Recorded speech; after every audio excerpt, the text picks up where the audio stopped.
Hey, it's Khadija. I'm going to talk to you a little bit about the way that the prison industrial complex relates to Jim Crow.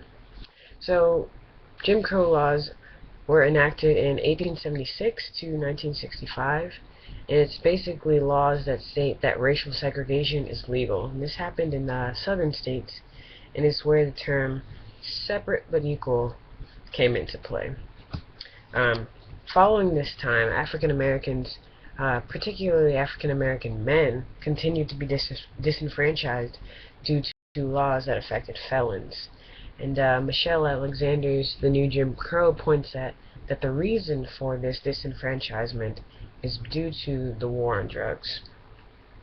So Ronald Reagan and his administration really wanted to get the public to buy into this whole war on drug thing, even though the studies now show that the drug war, or the use, abuse, and distribution of illegal drugs were actually going down during this period.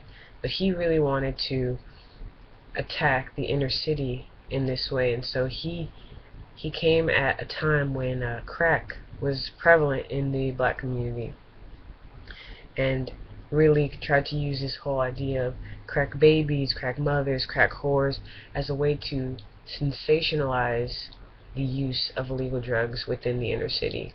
And by doing so, he was able to get people on board with his war on drugs, and thus have Congress continue to fund this mission of policing these communities.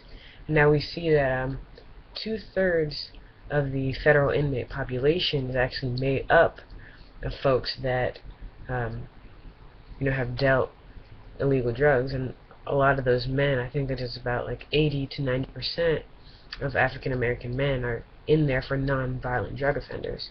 And so we can really see the way in which the war on drugs has affected the black community, as well as how Michelle Alexander has believed that the prison industrial complex has led to somewhat of a contemporary or new Jim Crow.